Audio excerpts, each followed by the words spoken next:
Hello.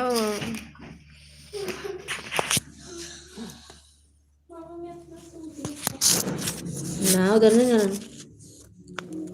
फिर ना कहना कि मुझे बताया है, मारा है। उधर ना जाना, रहने दो उसे, देख लो पे।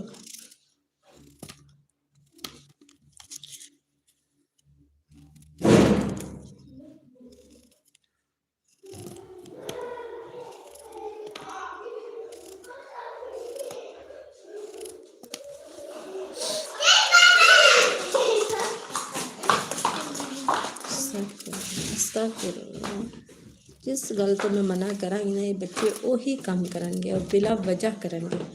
ਘਰ ਦੇ ਵਿੱਚ ਅਗਰ ਅਸੀਂ ਇਕੱਲੇ ਹਾਂ ਤੇ ਲੋਕਾਂ ਨੂੰ ਸ਼ੋਰ ਮਚਾ ਕੇ ਦੱਸਣਗੇ ਕਿ ਅਸੀਂ ਇਕੱਲੇ ਹਾਂ।